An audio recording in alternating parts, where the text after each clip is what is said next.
Victim blaming Pakistan का कौमी वतीरा बन चुका है। कोई रेप का केस हो या सेक्सुअल हैरेसमेंट का कोई केस हो, लड़की बाहर क्यों गई, उसने किसी के साथ क्यों नहीं गई, उसने कपड़े कैसे पहने हुए थे, वो इस टाइम क्या कर रही थी वहाँ पे। बरी में 22 लोग मरे हैं तो विक्टिम ब्लेमिंग, लोगों ने वेदर कंडीशंस नहीं देखी, वो तो गए ही मरने के लिए थे। हालांकि वो एक टोटल एडमिनिस्ट्रेटिव फेलियर था, गवर्नमेंट का फेलियर था, लोकल एडमिनिस्ट्रेशन का फेलियर था। बाहर से वाइट ब्लॉगर्स बुला के उनकी वीडियोस बना के पाकिस्तान में टूरिज्म सपोर्ट नहीं किया जा सकता। अगर हकीकी मानों में टूरिज्म को सपोर्ट करना है तो फिर आपको इंफ्रास्ट्रक्चर बनाना पड़ेगा, आपको लोकल जो एडमिनिस्ट्रेशन उनको एम्पावर करना पड़ेगा, जो इंडिजिनस लोग हैं उनको डिसीजन मेकिंग प्रोसेस में शामिल करना पड़ेगा।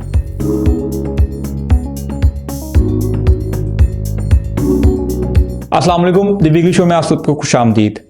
विक्टिम ब्लेमिंग की नाजरीन आपने इस्तेलाह सुनी होगी, टर्मिनोलॉजी सुनी होगी। इसका मतलब ये होता है कि जब भी कोई क्राइम या कोई भी रॉन्गफुल एक्ट हो तो जो विक्टिम है, जिसने सफ़र की है, उसी को जो है ब्लेम दिया जाए उस ट्रेजिडी का।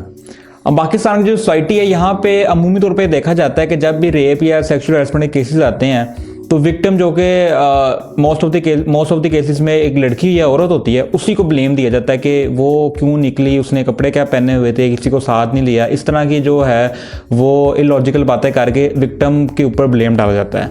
और अमूमी तौर पे ये सिर्फ एक गैर शऊरी शख्स की तरफ से नहीं बल्कि पढ़े लिखे लोगों की तरफ से भी ये रवैया सामने आता है, पॉलिटिशियंस की तरफ से भी आता है, ब्यूरोक्रेट्स की तरफ से भी सामने आता है। और इसकी जो बड़ी अहम मिसाल है वो एक रिसेंट जो इंसिडेंट हुआ था मोटरवे रेप केस का, जिसमें एक माँ को उसके बच्चों के सामने इज्तिमाई ज़्यादती का निशाना बनाया गया था।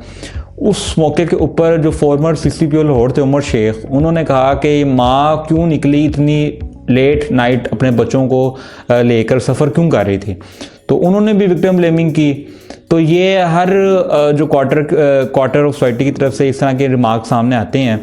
तो पहले तो ये था कि सिर्फ सेक्सुअल हैरेसमेंट और रेप के केसेस में इस तरह के रिमार्क सामने आते थे, लेकिन अब ये विक्टिम ब्लेमिंग पूरी तरीके से हमारी सोसाइटी में पेनिट्रेट कर चुकी है और हर मौके के ऊपर जो है वो विक्टिम ब्लेमिंग की जाती है। और अब ये हमारा एक कौमी वतीरा बन चुका है और बनेगा भी जब टॉप एग्जीक्यूटिव वज़ीर-ए-आज़म खुद विक्टिम ब्लेमिंग करेंगे और सोसाइटी में विक्टिम ब्लेमिंग को नॉर्मलाइज करेंगे। लास्ट वीक मरी में एक इंतहाई ट्रेजिक इंसिडेंट हुआ जिसके नतीजे में 22 लोग जो हैं वो अपनी जान से हाथ धो बैठे। वो इंसिडेंट की क्या डिटेल्स हैं वो मैं शेयर नहीं करूंगा, वो आप लोग ऑलरेडी जानते होंगे कि वो क्यों हुआ, कैसे हुआ।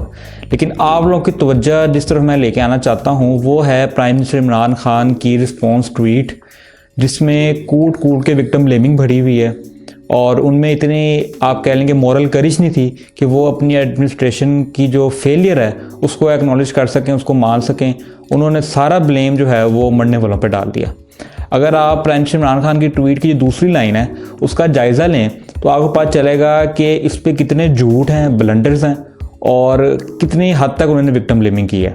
सबसे पहले तो उस ट्वीट की जो दूसरी लाइन है उस पर वो जिक्र करते हैं अनप्रेसिडेंटेड स्नोफॉल का। सबसे पहला झूठ तो ये है, मरी में हर साल स्नोफॉल होती है, इन्हीं दिनों में होती है और मोर और लेस इतनी ही होती है जितनी इस दफ़ा हुई है। कुछ सेंटीमीटर्स का फ़र्क हो सकता है, लेकिन ये कहना है कि ऐसी स्नोफॉल आज से पहले तारीख में कभी मरी में हुई ही नहीं, ये सफ़ेद झूठ है। 4 फुट बर्फ़ तो मैंने खुद अपनी आंखों से मरी में देखी हुई है जनवरी के महीने में। तो ये कहना कि कोई बहुत बड़ा तूफान आ गया था स्नोफॉल का जो कि आप कह लें कि संभाल ही नहीं सकते थे, ये झूठ है।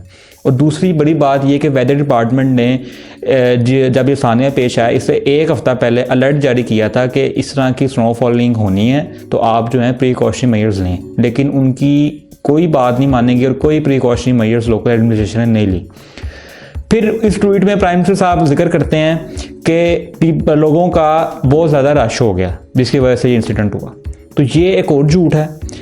मरी आप कह लें कि पाकिस्तान की एक ऐसी जगह है जहाँ पे पूरे पाकिस्तान से लोग जो हैं वो मौसम एंजॉय करने जाते हैं। और अगर ये कहा जाए कि यहाँ सबसे ज़्यादा टूरिज़्म होता है नेचर के हवाले से पूरे पाकिस्तान में, मरी में, तो ये झूठ नहीं होगा। यहाँ सबसे ज़्यादा टूरिज़्म होता है और यहाँ पे आप ऑफ सीज़न भी जाएँ तो आपको माल रोड पे रश नज़र आता है। तो ये कहना कि यहाँ रश था, इस सीज़न में हमेशा यहाँ रश होता है, कोई अनप्रेसिडेंटेड रश नहीं था, हमेशा रश होता है। और अहम सवाल यह है, ये रश रोकना किसकी जिम्मेदारी थी? ये हुकूमत की जिम्मेदारी थी कि लोगों का रश रोका जाए। मरी की जो ऑफिशियल फिगर्स ये कहते हैं कि मरी में जो कार पार्किंग की जो कैपेसिटी है वो है 5000 की। चलें आप लोग सड़कों पर भी गाड़ियाँ लगा देते हैं, वो भी डाल लें तो 10,000 कर लें, जो ऑफिशियल फिगर्स कहते हैं। 10,000 की आपकी ऑफिशियल कैपेसिटी है पार्किंग की, तो 1 लाख गाड़ियां कहां से एंटर हुई और क्यों एंटर होने दी? और जब ये लोग एंटर हो रहे थे तो उनको एंट्री पॉइंट्स पे क्यों नहीं रोका गया? और कुछ लोगों के मुताबिक 1.5 लाख गाड़ियां एंटर हुई हैं। अब आप खुद अंदाज़ा लगाएं कि कितनी कैपेसिटी है और उससे कितने गुना ज़्यादा गाड़ियाँ एंटर हो गई हैं।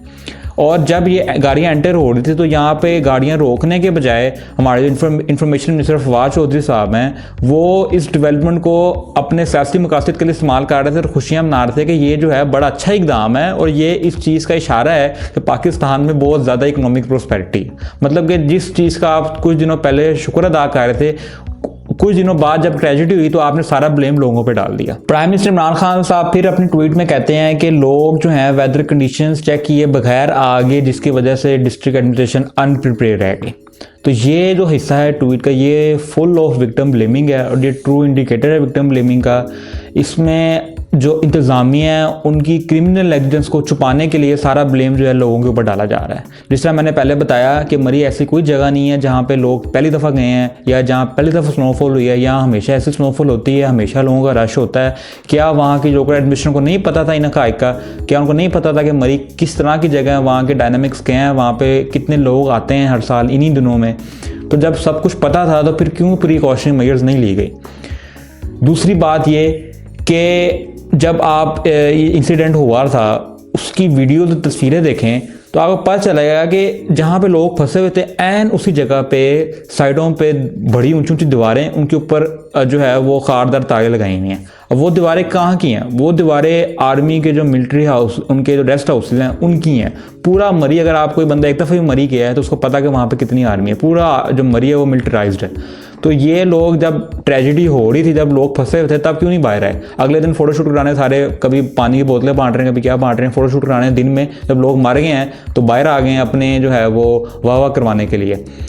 तो असल जो जिम्मेदारान हैं, जो कि हमारे नज़दीक नेशनल डिजास्टर मैनेजमेंट अथॉरिटी है, उनके खिलाफ इंक्वायरी होनी चाहिए विक्टिम ब्लेमिंग के बजाय। और आज chief justice Islamabad high court justice Athar Minallah ने भी इस मरी का जो केस चल रहा है उसमें रिमार्क्स दिए हैं कि जो सबसे वाहिद रिस्पॉन्सिबल और सबसे अव्वल नंबर पर रिस्पॉन्सिबल है इस ट्रेजेडी का, वो NDMA है।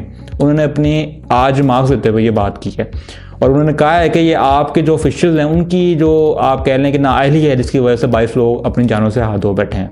तो क्यों उनके खिलाफ एक्शन लिया जा रहा? क्यों उनके खिलाफ इंक्वायरी नहीं की जा रही?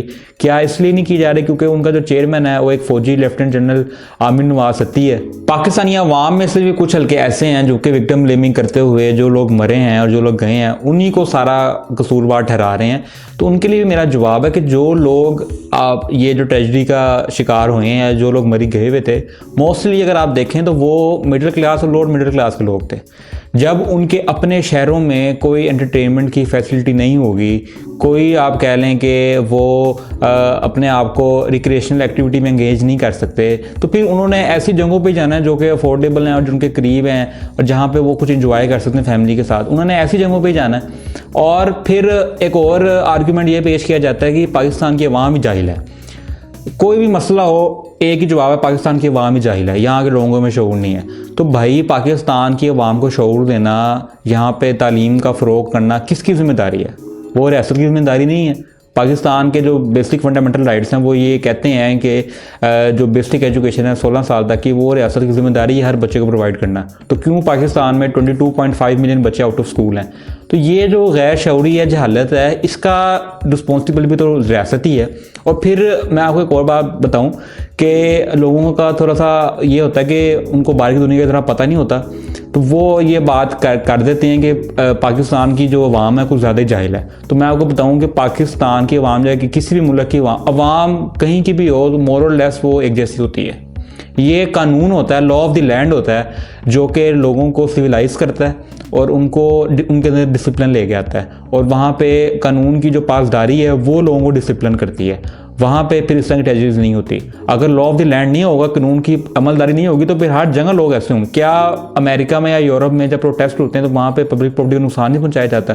वहाँ पे क्या इस तरह के वाक़यात नहीं होते? वहाँ पे भी होते हैं। तो वहाँ पे कम क्यों होते हैं, और जब होते हैं तो लोगों को, परपेट्रेटर्स को सज़ा क्यों मिलती है? क्योंकि वहाँ पे कानून की पासदारी है, वहाँ पे इंसाफ है, सोशल जस्टिस है।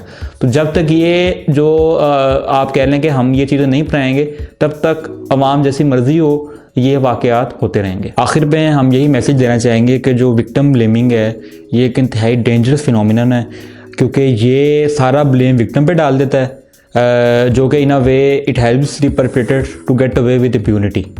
और इसको रोकने के लिए सारे सोसाइटल लेवल्स के ऊपर बहुत ज़रूरी है कि ये जो टॉप लीडरशिप है इस कंट्री की, वो ये चीज़ ना करे। जब वो रुकेगी तो फिर ऐसा ऐसा ये जो है पूरी सोसाइटी में भी ख़त्म होगी। और जो पावर एलीट, उनको बात समझने की ज़रूरत है कि ये एक इंतहाई ख़तरनाक चीज़ है, और अगर ये सोसाइटी में फर्दर पेनिट्रेट करती गई तो ये बड़े इसके डिज़ास्टर इफेक्ट्स होंगे। और दूसरी बात, टूरिज़्म के हवाले से हम ये करना चाहेंगे कि अगर हम वाकई चाहते हैं कि पाकिस्तान में टूरिज़्म प्रमोट हो, तो उसके लिए इंफ्रास्ट्रक्चर बिल्ड करना पड़ेगा। उसके लिए जो इंडिजिनस लोग हैं, जो उन इलाकों में रह रहे हैं, उनको एम्पावर करना पड़ेगा, लोकल एडमिनिस्ट्रेशन को एम्पावर करना पड़ेगा, वहाँ के लोगों को जितने भी डिसीजन मेकिंग प्रोसेस है उसमें उनको ऑन बोर्ड लेना पड़ेगा, उनकी मर्ज़ी के डिसीजन करने पड़ेंगे और उनको उसका स्टेक होल्डर बनाना पड़ेगा। अगर ये सारे इकदाम आप नहीं कर रहे और इसके बजाय आप बाहर से वाइड ब्लॉगर्स बुला के वीडियोस बना रहे हैं जी पाकिस्तान में बड़ी टूरिज़्म हो रहा है, तो ये इन चीज़ों से कोई टूरिज़्म नहीं फैलता। आपको ऑन ग्राउंड काम करना पड़ेगा, इको फ्रेंडली डिसीजंस लेने पड़ेंगे, फिर जाके पाकिस्तान में टूरिज़्म हकीकी मानों में जो है वो फैल सकेगा।